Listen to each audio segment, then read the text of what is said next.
Up next on Three Guys and a Trek, we cover episode 8, which is called The Battle. The Ferengi are back.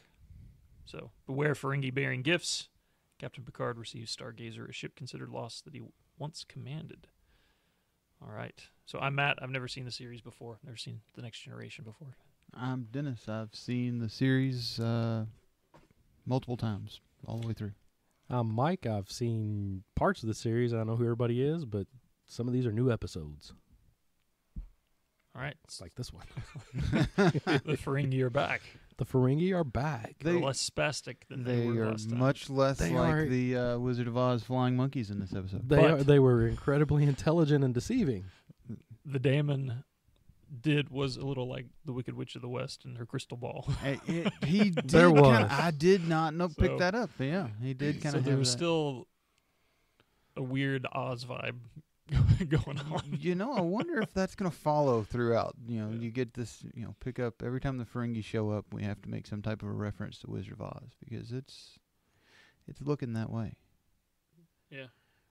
But no, I thought they came across as, like I said, less spastic. They were a much better villain of the week this time than last time they showed up. They kind of had I guess last time they were being chased. So you didn't, you know, they had stolen something, they were being chased, they were stopped. They didn't really have time to plan or set anything up. And this time they invited the Enterprise into the trap. So maybe it kind of gave them a chance to come across as a little bit more intelligent, like Mike said, a little more deceiving, a little more conniving. You know. But still, so less crazy, but still overacted and overdramatic. At least the sidekicks. Yes. There's the one, yes, it was. Where the one line where a deal without profit.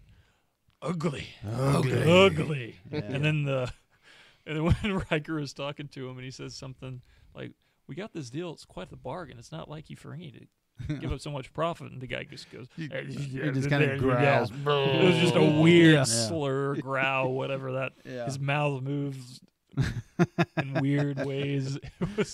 It angered him. Yeah. But the Ferengi feel more fleshed out like what they currently are. It was a big step between the first episode where they were in this episode. Yeah, it really was. And they really don't get much more fleshed out. I don't think people genuinely, I don't think they liked them. I don't think the writers took to them the way that I think they were expected to. I don't think the fans took to them. I don't think the cast took to them. I think they just came across as too goofy. So they kind of, they're not really, you know, when they are used, it's never like the Romulan Empire or the Klingon Empire. You know, it's the Ferengi. There they are again. What are you gonna do? They're not really a serious power, and right. I think they, you kind of got the impression the first time they were mentioned. You know, they eat people. You know, in the first episode.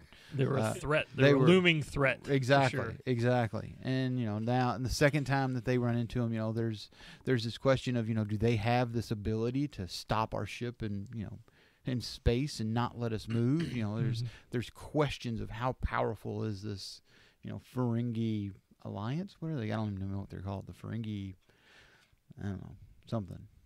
I'm not sure if they're an empire, an alliance, I don't know. But remember. Again, they kind of, a lot of it is this mystery to them, and they still have that because, you know, Damon Bach, you know, it comes out that, you know, he was kind of a rogue. You know, what he was doing, you know, his first officer didn't know what he was doing. He was, you know, it was definitely illegal. It was definitely, you know, and then the whole, you know, it wasn't profitable for them to, you know, I think the illegality or the immorality of it would have been forgiven if he had been making at least a little bit of money off of it. Yeah. But the you know, whether or not it was a moral reason or a financial reason, the first officer at least kind of, him and Riker kind of ended on good terms, you know, first officer to first officer. Mm-hmm. It is the Ferengi Alliance. There you go. Ferengi Alliance.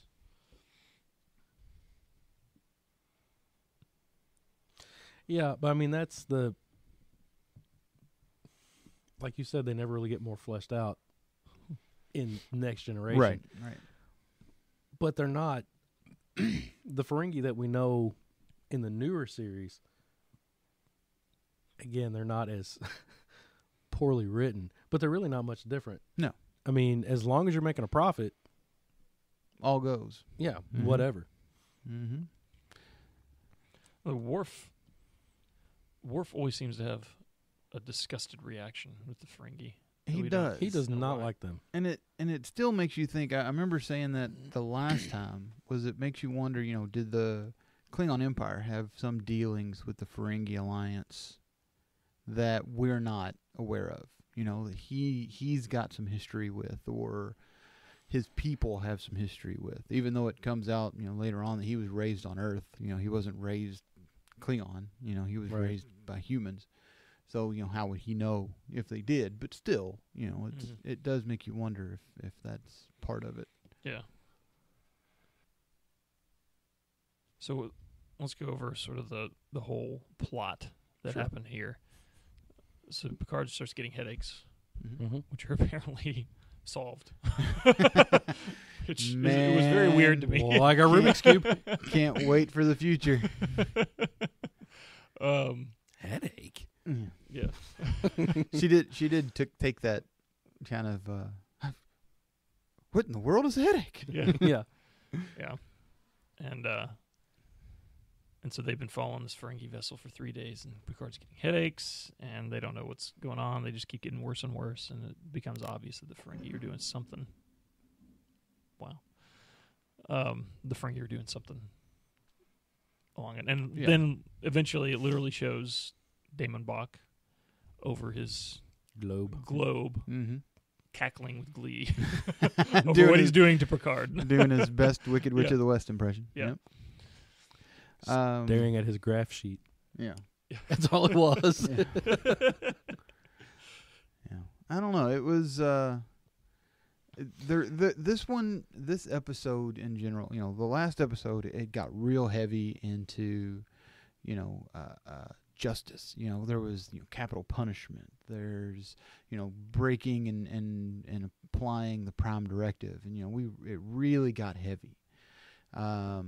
Even though this episode, it was dark, just where it drove Captain Picard to, the whole, messing with his mind and driving him in the end to attacking, the Enterprise. Mm-hmm. It was a dark episode, but it was kind of lightweight. You know what I mean? It was very very straightforward. He attacked a Ferengi ship. Didn't know it was Ferengi when he attacked it 9 years ago. He attacked, just fired on him without warning first, so they were just self-defense. Yep, and he blew it out of the sky. This Damon Bach comes about, and turns out that his son was the Damon, the captain of that ship that Picard destroyed. And it was his first time out. And it was his first time. First command, first time out, and he gets blown up, and Damon Bach has been plotting revenge for 9 years. Apparently, there's a book, and I forgot the title. There's a book that's about that Stargazer mission, where Picard maneuver. Exactly. And at the end of it, Picard essentially they set course. That ship, the Stargazer, they set it to crash into a gas giant. Mm-hmm. So essentially it's going to be crushed. Basically, it skips off the atmosphere and comes to rest in orbit around this gas giant. And that's where Bach finds it and repairs it. And, he manipulates the logs, and, he does all his work over the course of almost a decade. Now, was this book out before or after this episode? It was after. Much after. Probably, I would imagine. What an odd episode to choose to write a background book on. Well, here's the thing, though. Picard is when you look at the cast of characters, the ensemble, there are some really interesting characters. Picard, I think, really resonates with everybody. He really comes across as more than Captain Kirk ever did, more than Janeway, or more than any of the other captains, he's really kind of got this leader, this father figure quality, and he's really popular with Star Trek fans. So I would imagine any kind of history, and learning more about the Picard maneuver. Exactly. I mean, anything that's his days in Starfleet, or his days at the Academy, or his days after he retires, or whatever, which I guess they're releasing this TV show, this Picard TV show here before too long, where it's it picks up after the end. Well, I guess years after the end of Next Generation. Have you seen the latest? I've not. Trailer. I've not. He looks a lot older than I thought. Oh, really? He would, yeah. So he's more like Professor X in Logan, I would guess. Remember, I saw him. Because I saw him in Logan, which is why it so jarred me when I saw him in the trailer, because he looked like has aged so much since even Logan. It really. Well, and it's weird threw me for a loop. We're watching him now, 30 years ago. Yeah. So and then all of a sudden we're watching him in this show that we're talking about every week or every couple of weeks, and he's late 40s, early 50s, and now he's pushing 80, if not in his 80s. I mean, there's that good 40-year stretch or 30-year stretch where he didn't really age that much at all. Absolutely. So I guess it's catching up with him. But to go straight from Picard to Professor X and essentially look the same from your Captain Picard, your last Star Trek movie with Nemesis, and straight into X-Men and all of that. But I'm curious. That's one of the things I may end up having to get that. If I can't find it to stream it another way, I may have to, with CBS All Access or whatever it is. That's an interesting chapter. I've heard them mention at the end of Nemesis, and we're completely off the rails here about the episode we're talking about. It's not me this time. It's true. But you remember in Nemesis, Data dies at the end of Nemesis. Spoiler alert. And he gets replaced with B4, this other android. So the question is does that character, is there any callback to this second Data or the new Data, or do you get any callbacks to any of the old crew? And does anybody? I can't imagine people won't show up. Jonathan Frakes and Marina Sirtis, they've shown up in all of the various post Next Generation. So I would imagine that they'll continue to do so. Well, it seems the whole point of the series, this new series, is for fan service at some level. So you would expect they're going to be bringing in as much as they can. I'm sure. That's true. That's true. But again, that goes back to this episode. When I think when I teased it when we talked about it last time, this episode is a history of Picard. What came before Enterprise, what came before Next Generation, and it's kind of a glimpse into that. And you'll get a lot more of that as Next Generation goes on. You do learn about Academy days, and you learn about previous commands and previous relationships and that sort of thing. And this is kind of that first glimpse. I thought the episode took a really interesting turn with the logs, and say, okay, so that's going to be the revenge. Is he's going to completely destroy his reputation, and that's the plan. Right. And I thought that was going to be the main push for it, because they were forced to report it to Starfleet. They're going to find out no matter what they do now. Right. And it's like, oh, that's an interesting way to get. Yeah. And then there he is cackling over his glove, like, oh. Well, no, he's going to have him do some crazy stuff. Well, now here's the thing about them reporting it to Starfleet. This is another one. This is another thing you can tack on to the sick people on that planet that were looking for the cure. And I forget what the other one was we were talking about. Yep. We never find out what happens. Right. So they send this to Starfleet. Starfleet's going to respond, and by that time, they should be able to reply and say, "No, we figured it out. We've got it taken care of." Right. We never know what Starfleet's response was. The episode just kind of cuts off, and we go happy-go-lucky on into the galaxy. That's true. And it's like, what happened? What, Yeah. but, You know, but mhm. but I mean, it's just Another another just one of one of those things that drop threads. you just drop that over there, and Uh-huh. you'll never think about it again. Yep. I don't know. On to the I next episode. I kind of think that the whole, to me, the doctoring of the logs, to me, that's more of a, we're going to make Picard attack the Enterprise. 'Cause I think Damon Bach intended for Picard to die, right? That Yeah. that had to be Yeah. That was a thing. that had to be from the beginning. His Mhm. intention is, I'm going to make him relive this memory on this ship Mhm. and have him attack whatever's out there. Yeah. And it kind of, by doctoring the logs, it kind of adds that level of, oh, he was always crazy. It's Right. not just that he all of a sudden went crazy. And you just to can- add some his more son doubt into his dying. own mind. Exactly. His son dying drove him crazy. Well, no. I'm talking about Picard.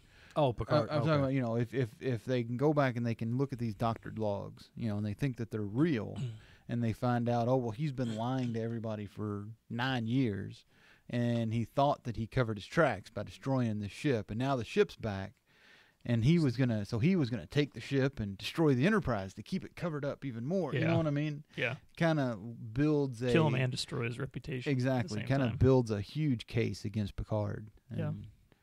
And, I was kind of surprised about the whole 1 day travel time, 1 day turn time on the messages to Starfleet. Oh.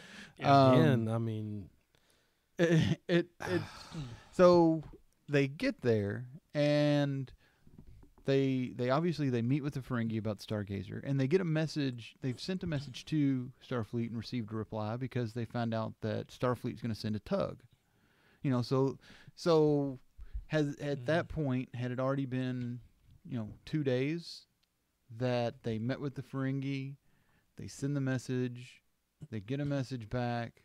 Okay, the tug's coming. So now it's been 2 days, and now they're just now going on to the Stargazer and downloading the logs.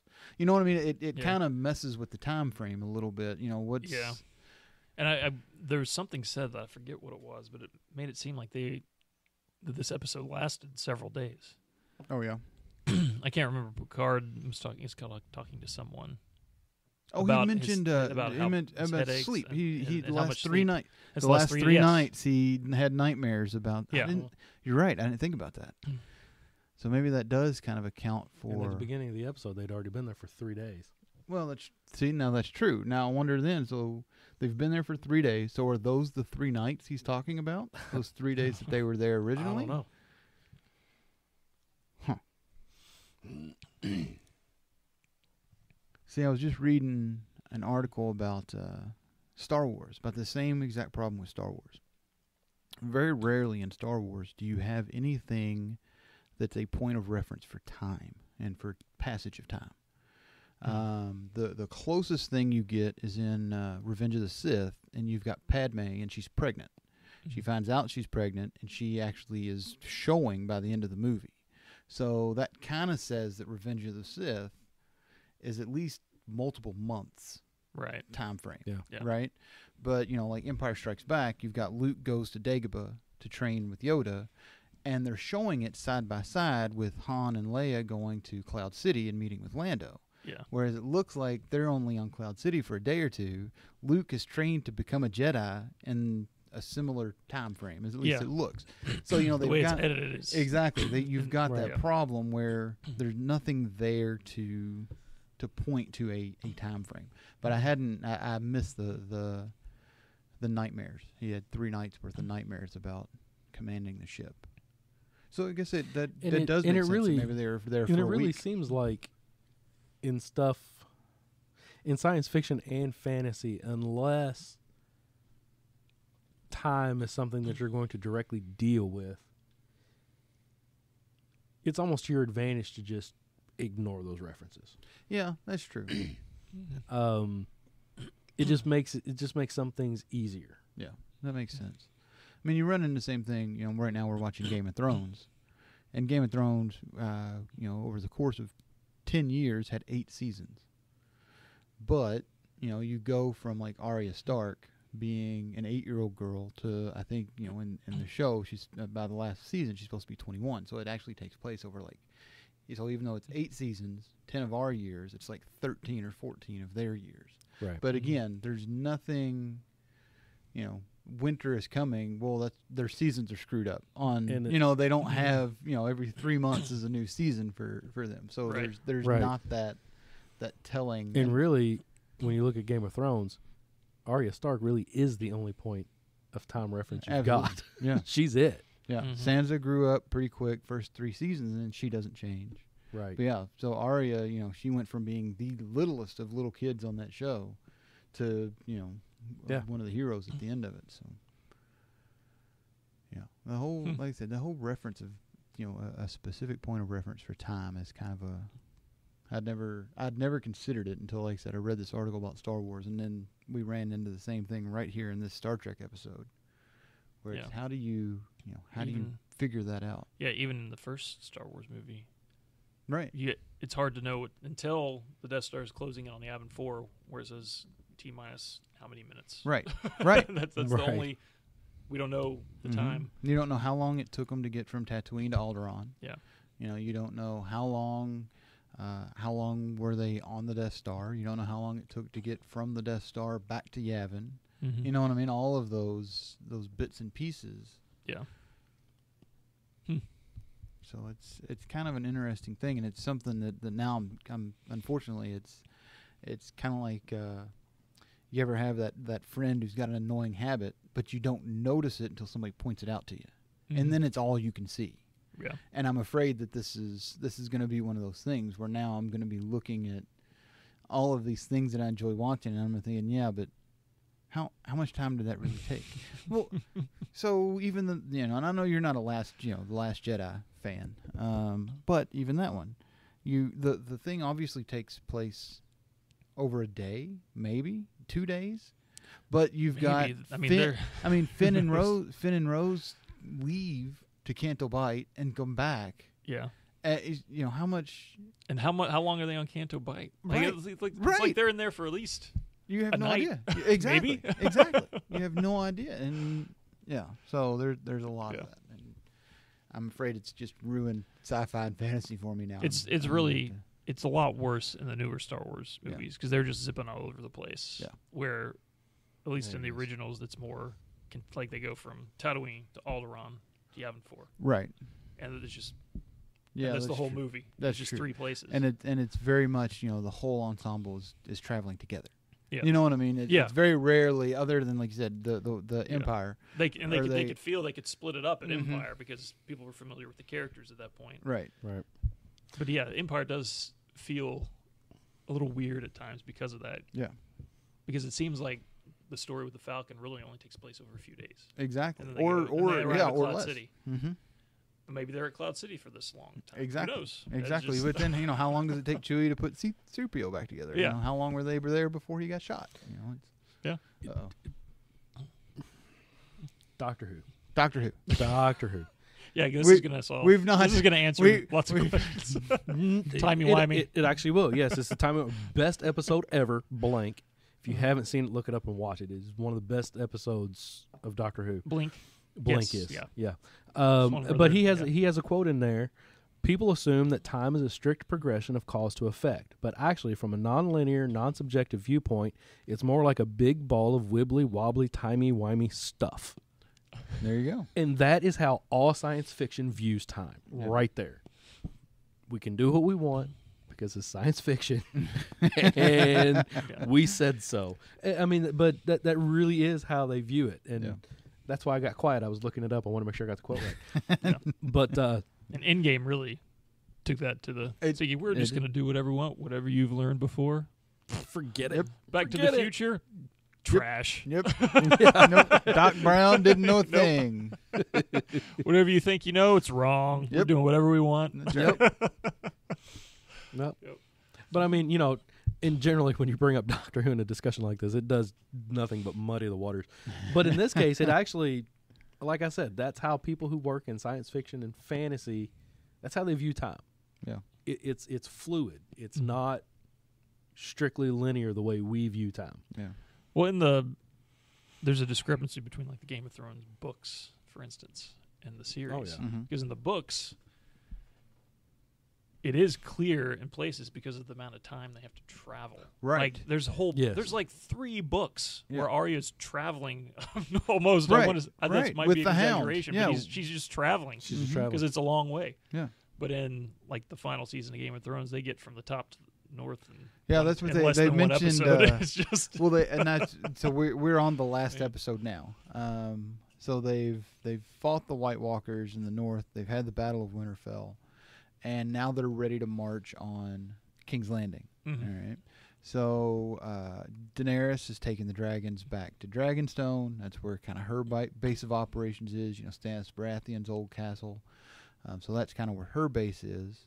And she's got a small amount of the Iron Fleet. She's got her dragons, and somebody else went with her. But the armies of the north and the Unsullied are marching from Winterfell to King's Landing. Mhm. And they make a comment that, you know, they're at the Trident, and it's 2 days from the Trident to King's Landing. Mhm. And that doesn't make any sense to me, considering what, like you said, we read in the books. And even the book, literally the first book, they travel from Winterfell to King's Landing, and it takes days and days and days. and to that's just a march- small party. exactly That's not a whole to march army an that they- entire yeah. army in 2 days. Yeah, it was- Yeah. Yeah, but like you said, they have to reaccount for some things because you know it's not like this is anime, where you know in Dragon Ball you can have 6 episodes dedicated to one person powering up. Mhm. You know, so that's those 6. You're not going to have 6 episodes of Game of Thrones where it's just an army marching. Yeah. You'd lose viewers pretty quick. Yeah. Well, and like we said, I mean, we've referenced some older movies, you know, with Star Wars and everything too. But Princess Bride is another one. Mm-hmm. You know, when they decide to send Buttercup from one kingdom to another, it's just poof, she's in a carriage and she's gone. In the book, there was an entire chapter dedicated to her packing and how long it took. Oh yeah.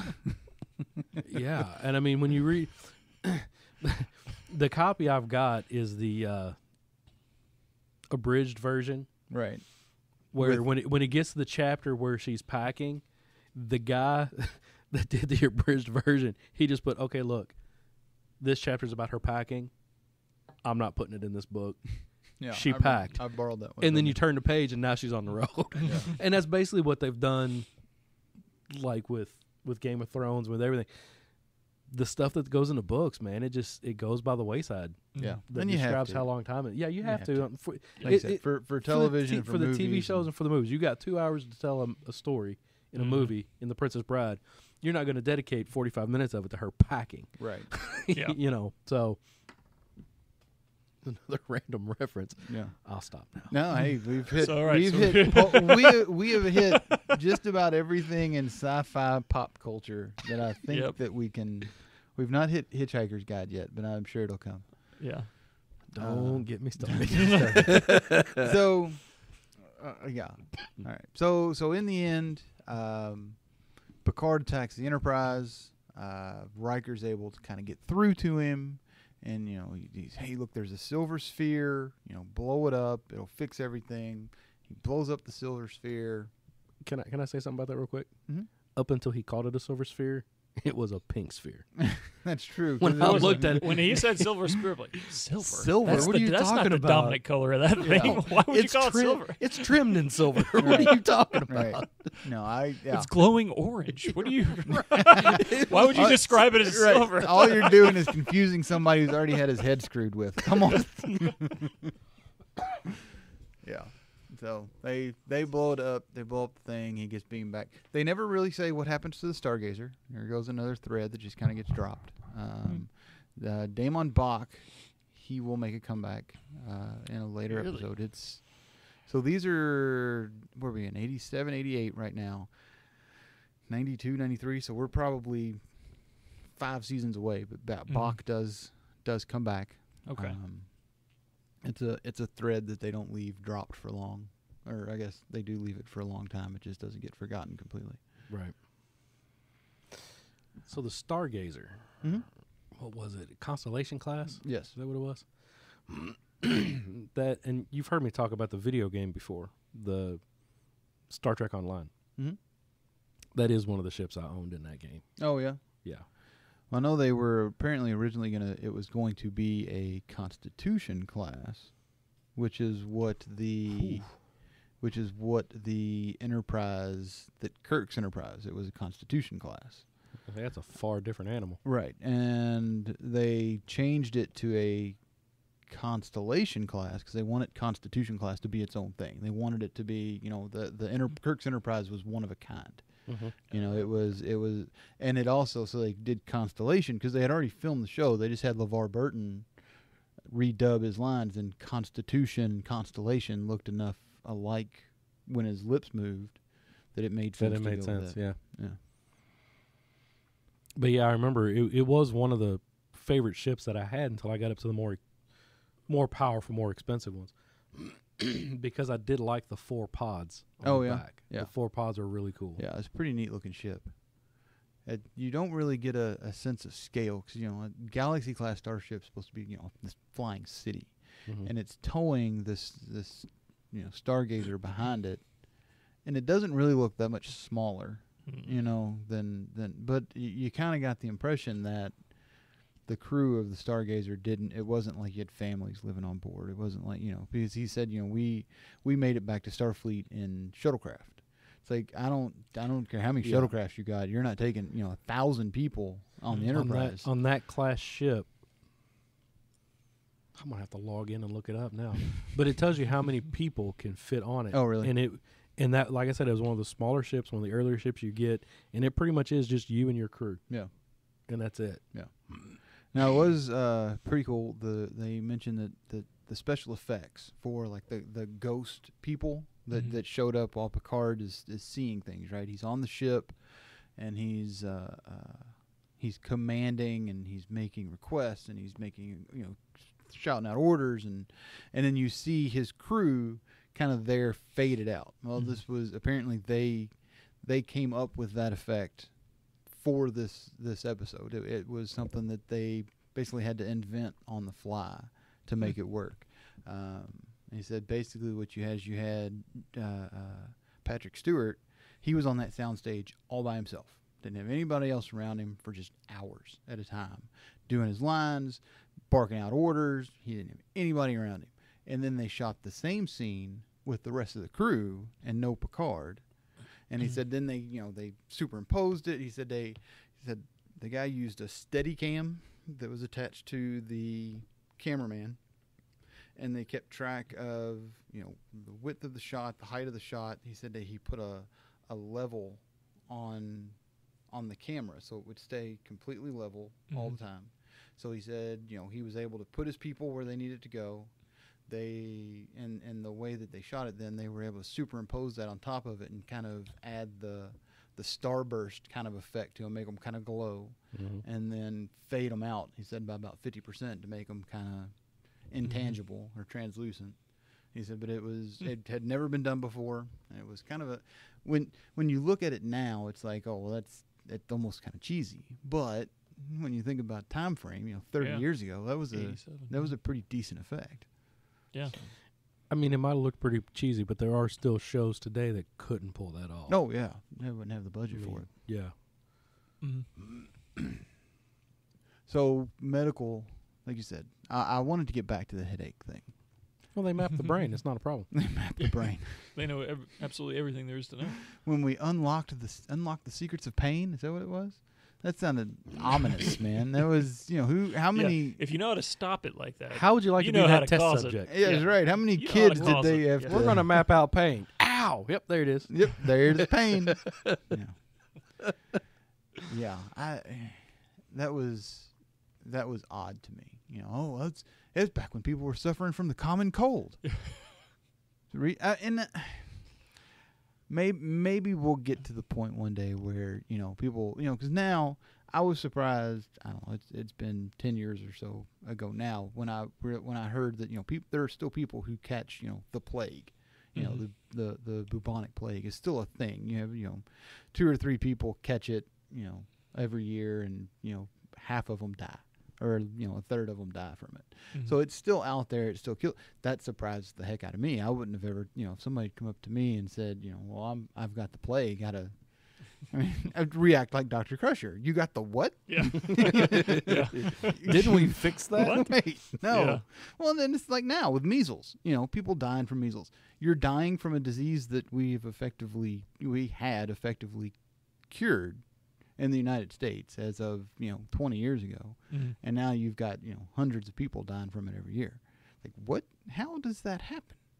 And it's odd to me that a headache is something that because headaches you would think there's so many different causes for headaches. You can't just cure. Yeah, there's so many different the things. headache. Tension headache. I mean, there's But everything. it's just another one of those things where they're so far in the future, they're clearly advanced and better than we are. Absolutely, there's no doubt. This goes right along with we no longer enslave animals to eat them. Right. Like, Or wars were okay. started by God ideas. yeah, God concepts. God concepts. Concepts. That's it. Economic systems. Economic systems. Yeah. Yeah. Capitalist versus communist. How is that a thing? Yeah. Mhm. And yet they know everything about Rome. That's still just Yeah. That's just a weird.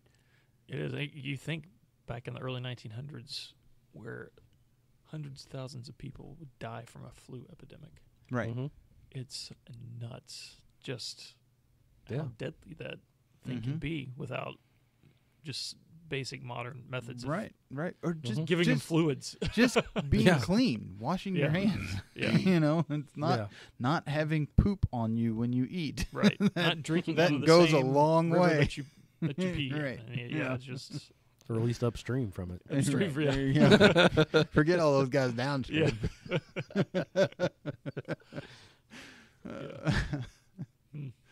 No, you drink upstream. What? You pee downstream. You drink upstream. Well, yeah, but there's always, unless you're at the start of the stream, there's always somebody farther upstream than you. Brown trout swim south, my friend. unless you're at the mountain where the ice is melting. Just keep going north. Survival of the most northern. That's why people kept moving north. I guess. All these people. Or So- even stuff like when you watch the old, some of the old Western movies, you don't drink out of the same water your horse does. Yeah.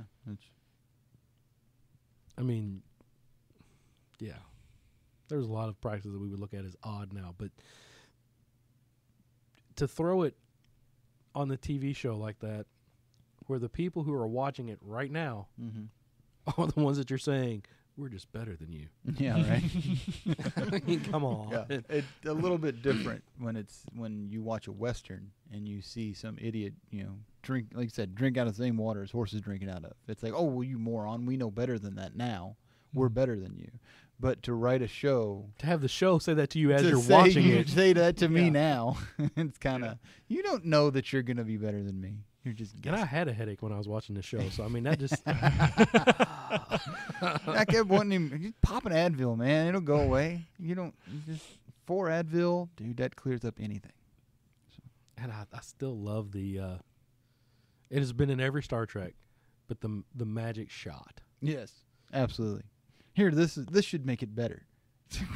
What are you giving him? It's like you've got a syringe in there. You have just said that you have no idea physically what's causing this. Nobody's had a headache in a couple hundred years, evidently, since we mapped the brain Right? and figured out pain. So you give him 2 different shots, one in the temple Mm-hmm. and one in the shoulder. What are you doing? Well, it's like It's like he's going to it's have like the munchies now? What's going on? it's like the doctor's little device.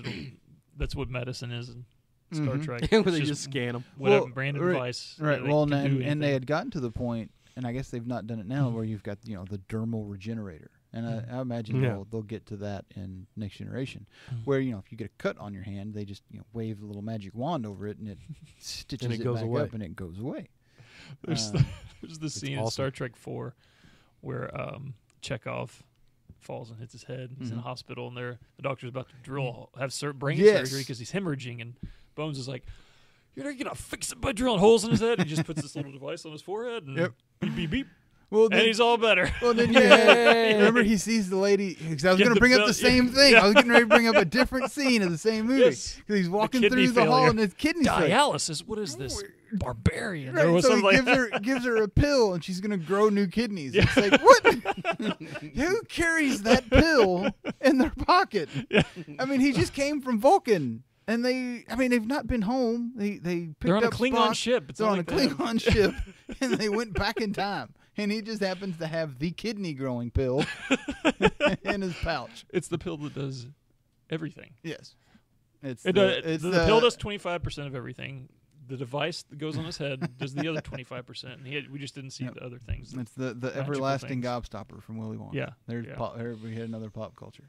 Another reference. Yeah. It's the. But they've always had these magic devices. Oh yeah. Well, you can't not. You can't. I mean, yeah. Yeah, they're not going to go and start. It's not like the technobabble. You've got technobabble with Star Trek, where they're dealing with technology that doesn't exist. Right? They're dilithium matrix and a warp engine and whatever. They start throwing out technical specs and crap to fix it. Well, you wire this into that, and then you do this, and that they can get away with. They invented all those words. Mm-hmm. You can't really do that in medical. You can't say, well, we decided that we were just gonna wire the spine into the the ankle bone, and all of a sudden we cured cancer. You can't. Yeah. They gotta make it a little more magic than that. Which how the Expanse TV show treated that. Have you seen? No, I've not watched that one. Well, there's one where a couple of characters just get this massive dose of radiation, and then one of them goes, "How long do we have left?" And the guy goes, "About 24 hours, and we're going to need to get some pain pills because we're going to start hurting like in the next few hours." And they start losing hair, throwing up, and all this other stuff. And they finally survive and get to the ship, and they given this implant thing that looks ugly and it inflames the skin. It's like, all right, you're going to have to wear this for the rest of your life. You can't have kids, but it'll keep killing the cancer cells, which that makes a little more sense to me than the magic wand the type, magic type wand thing, or the magic shot, the hyper spray. You all have heard me talk about the Gorn episode. Yeah. Yeah. You want. I know you want the nickname, the Monster of the Week, but I do believe your nickname is going to be the Gorn. I'd be okay with that. But in this Gorn Morgan in the episode, because I got to see the entire episode from beginning to end. Sure. I've seen the fight several times, but from beginning to end, only a couple. And when they first get down to the planet, Spock has this machine hanging from his neck that looks like one of the medical machines they use to scan stuff. But it tells him where they are on the planet. It basically has an entire map of the planet on it. It's basically like a big, thick iPad. Gotcha. It's got everything on it that you need. And so they land on the planet, and they start getting shelled. Basically mortar shells. In one of the explosions, something comes up and hits the device that he's carrying. So you've got one of these, what we've decided to call magic devices, that he's hanging from his neck that can do just about anything you want. A rock hits it. So he takes it off and throws it at him. It's like, seems like you would have another machine that could fix that machine. Yeah. Yeah. I was just like well, wait, he did that, and I was like, huh. You don't have the magic kidney growing pill for the machine? You don't have a little thing you can stick in it and it just fixes it? Yeah. So, with regards back on the episode, back on the one we're talking about. Man, this was a dry episode. It was I enjoyed the episode, but it wasn't very deep. It was very much I was surprised. It really seemed like it went fast. There wasn't a lot of there weren't, as far as I could tell, any kind of side. Which I guess my first thought is a side mission. And the episode with the snake people and the dog people. They were the side mission. The main mission was the cloud that took over Captain Picard's body, and you kind of had this background story going at the same time. Whereas on this one, we really don't have a background story. It's a pretty straight shot all the way through, and they said really it seemed like it moved pretty fast. And at the end, they sort of like, oh, crap, we need a moral. And Picard says something like, there's rarely any profit in revenge or something like that. Right. Yeah. It was. They had their knowing is half the battle moment. There you go. Most of the characters didn't get. This was a very Picard centric. I say Picard, but Crusher, I guess too. It kind of gave her a chance to show a little empathy, to show a little. Speaking of Crusher, the other Crusher. Oh yeah, no. This one of was, the best lines Is this in the entire show. Yeah. Adults. Adults. Oh, man. He he was fine this episode until he just did that. Like, what? So and Will Wheaton said that's his most hated line of the entire series. It's a dumb Well, line. yeah. But the idea is Man. he comes in and he gives them the answer, right? He comes in and he says, "Look, these long range sensors that I had been screwing around with, and that this kind of it at least had a reason to be brought up beforehand because he picked up the Stargazer. Mm-hmm. So now he's still messing with them, and these amped up long range sensors have picked up this signal, and it matches what I saw on Mom's monitor that's going on with Captain Picard." All right, so he puts 2 and 2 together. He's a math genius. He can add 2 and 2. Good job, Wesley Crusher. But he goes and he solves the puzzle for everybody else. And he goes and he tells his mom and he tells Troy, "Hey, look, this is what's going on." And then they're like, "We got to go tell Riker." And they leave him there. And it's like...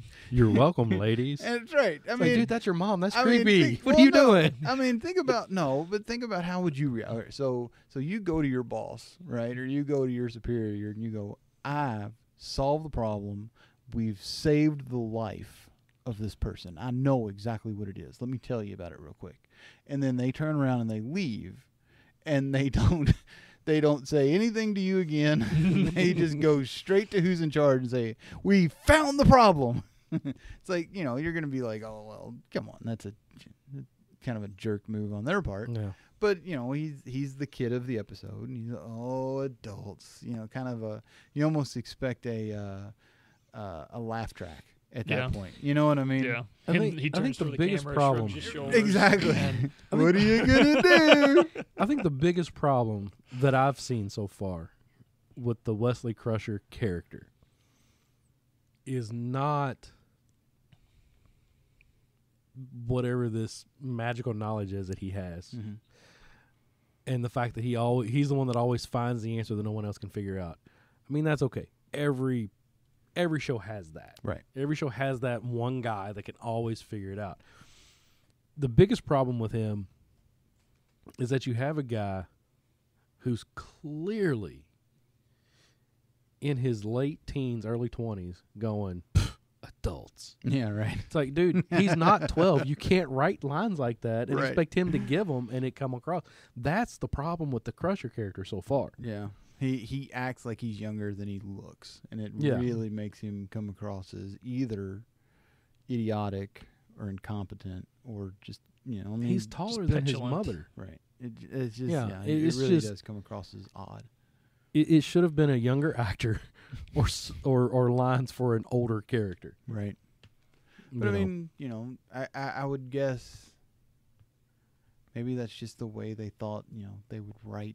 I don't know. I can't tell if maybe they thought they were writing for a younger actor or if it's just incompetent writing. You know what I mean? Yeah. Because it's obvious, you get to the show wasn't around for very long, but I don't know if you remember Sequest Yeah. with I never saw any of it, but I do remember. Roy Scheider from Jaws was the Mhm. captain, and you had Jonathan Brandis was he was kind of this teen heartthrob for I don't know a couple of years in the 90s, but he played a character called Lucas and he was their Wesley Crusher, right? He was their kid genius,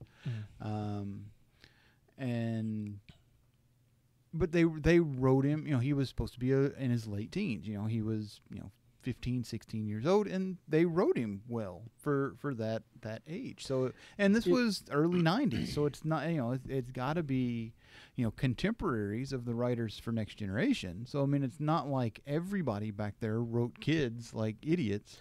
Well, these people didn't know how to write like, and they kind of wrote themselves into a corner early on when he became an ensign. Yeah.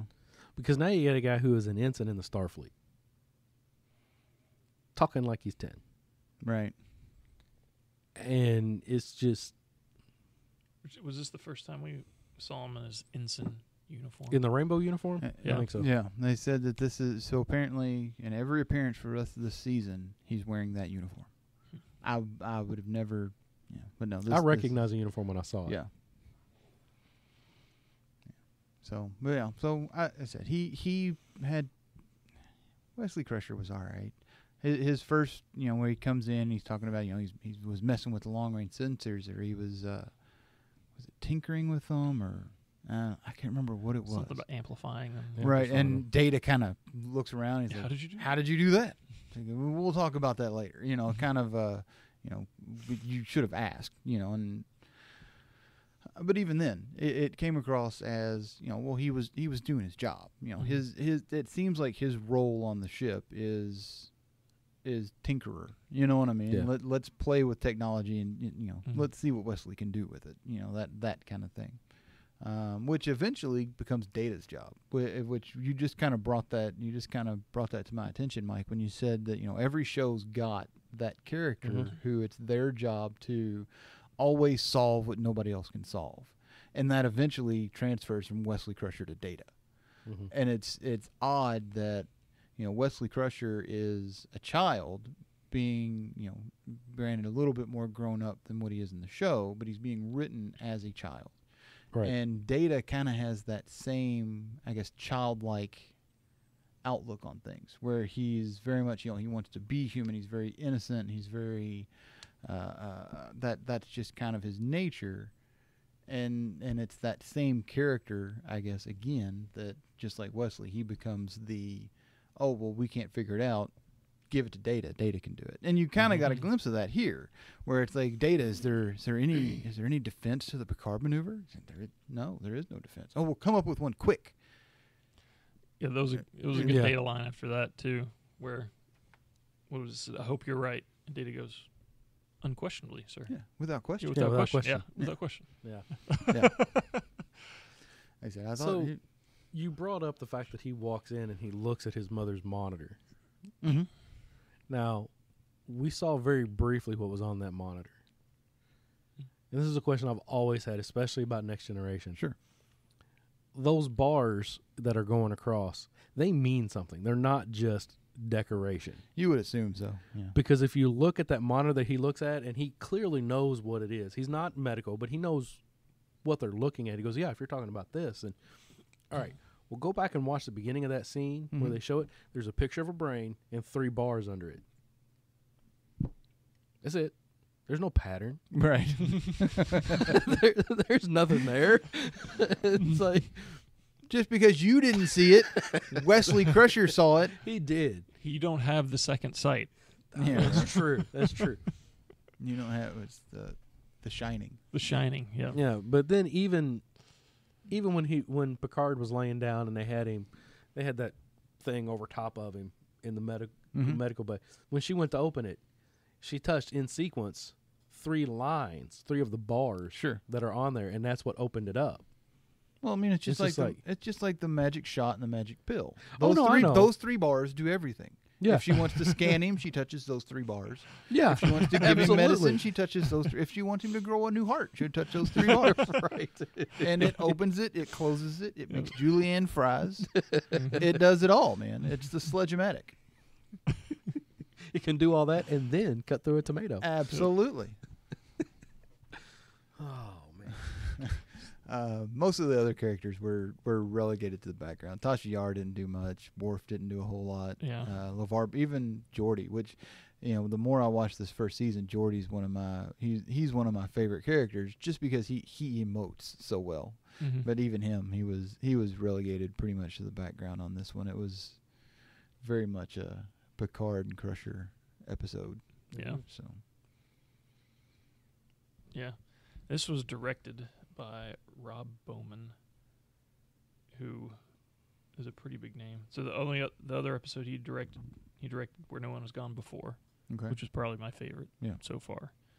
He did this, and he did 11 others besides those two. Okay. Up till season 4. And then he is one of the co-creators of the X-Files. No, really? And Castle. Well, there you go.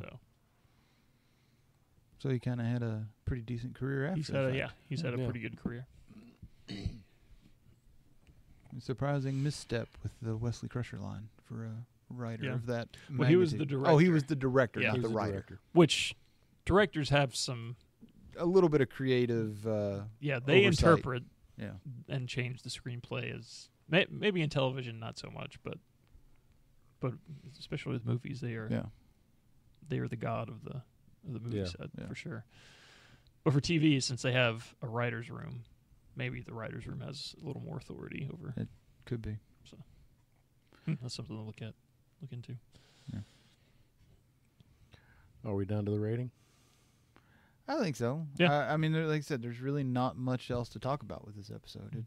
It's pretty straightforward. All right, Dennis, what do you got?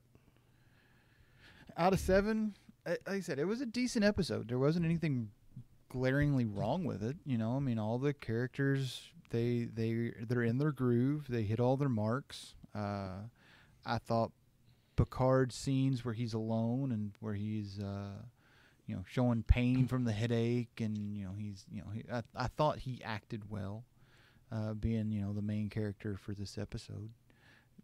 The graphics were all right. The villain was good. It was just just a normal episode.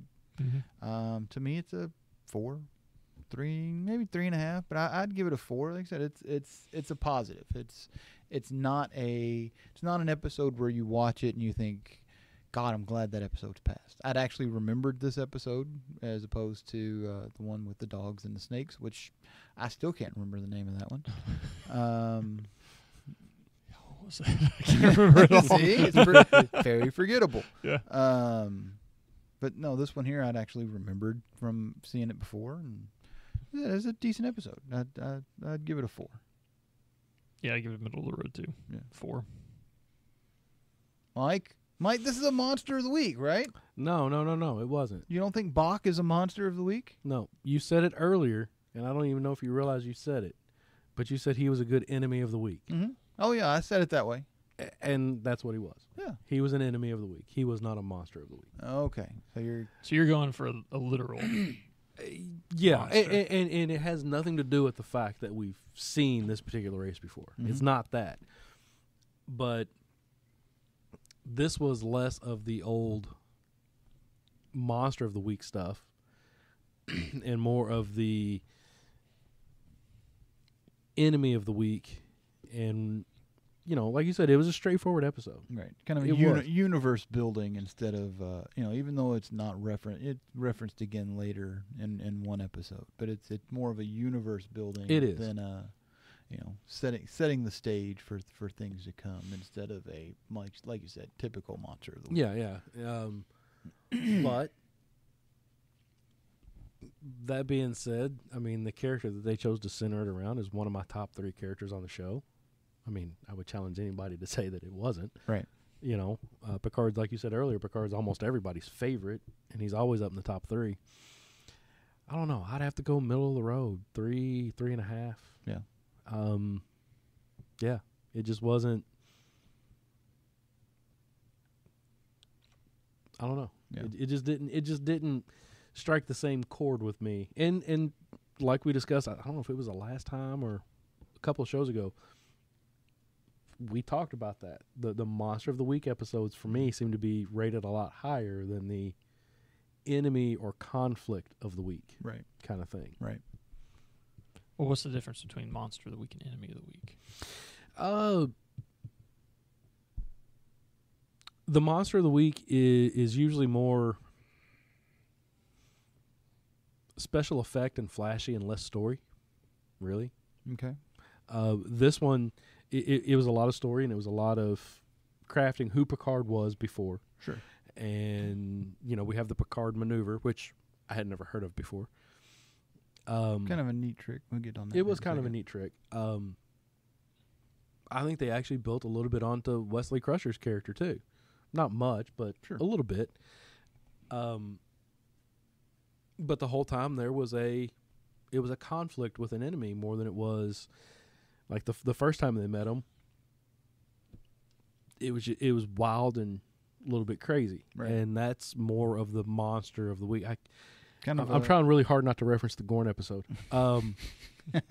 Your But epitome of monster of the week. The original series was a monster of the week series, and that is most likely why it had low ratings the entire time it was in existence, and everybody thought and probably hoped it was going to fade away into the past and we'd never hear from it again. Next Generation, when they started branching out from that and doing more of the enemy and conflict of the week, and then later episodes where it got to Serial, is what caused it to grow and become what it is now. Right. But in my opinion on this might change, but right now I'm really enjoying the monster of the week Yeah. more than I thought I would. Yeah. So, I'm kind of curious as to where you put Q on that list. Would you consider Q as an enemy or Q as a monster? at the beginning with what he was doing, the that was the very first episode. Right. He was the very first monster of the week because what he showed up and what he did was a monster of the week kind of episode. And I know he shows up in things later where he just kind of he pops in and he dabbles and then he pops back out. That's when he transfers into the enemy of the week because he dominated that first episode. Yeah. Whereas Bach in this one, he was the enemy, but Picard dominated the episode. Yeah, I can see that. Well, and the reason I ask is because Q makes his return next week with the next episode. Yeah, I saw that. And I'm and looking forward to it because I want to see what he does. Right. It's a very Riker-centric episode in this case, but it's... yeah, and I'm excited to see if he returns as a monster of the week or as an enemy of the week. I mean, it's a fine line and it's very subjective. I'm just making it up as I go right now. So, it's liable to change. Nobody would have ever guessed. No, right? I mean, We can edit that out. Nobody will ever know.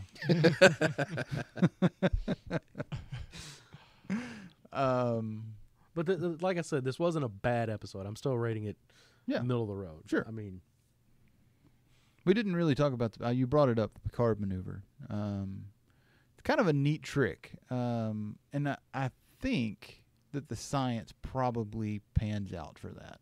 So it's close range, and it's close range tied to faster than light travel, right? Mm-hmm. So the whole idea that you there for a split second or longer you see two ships, so the time that the light takes to get to you, you don't know that the ship has left. Mm-hmm. But this other ship, it's now traveled science faster checks than, out on that, you know what I mean? But it's kind of a neat trick, and I don't remember. Yeah, because there's the whole thing about some of the stars that we see in the sky aren't there anymore. Right. But we're still seeing them. Right. Mm-hmm. So yeah, the science on that checks out. Yeah. That was, like I said, but even then, you're talking about the time thing of it because they made it sound like you said, very short distance, just pop, pop, and then he blew them up. But then when he was reenacting it in his mind, it was they initiated it. Wait for it. Yeah. Wait for it. Now. Yeah. And it was it's like how long are you at faster than light? Light speed? goes a lot faster than that. You Right. just went through them. Right. That's true.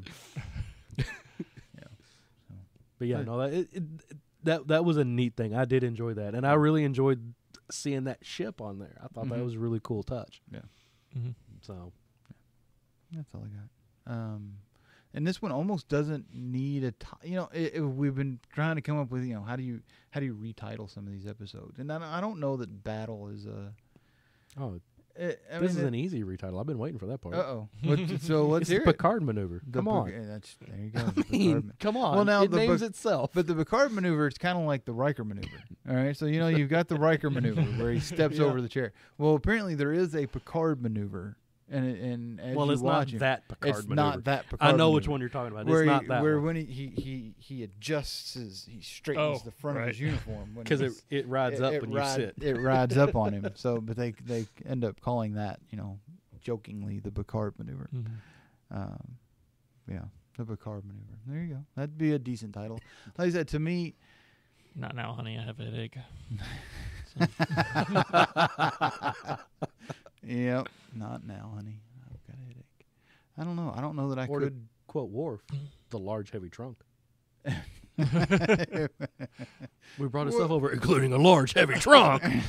Oh, you didn't check that before you brought it over, Mr. Security Guy? The silver sphere. The silver It's actually sphere. orange. Right. Yes. The silver sphere. Silver sphere. Star Trek Next Generation and the mystery of the silver sphere. That Why was is it a pink. mystery? Because it was orange. Because it was pink.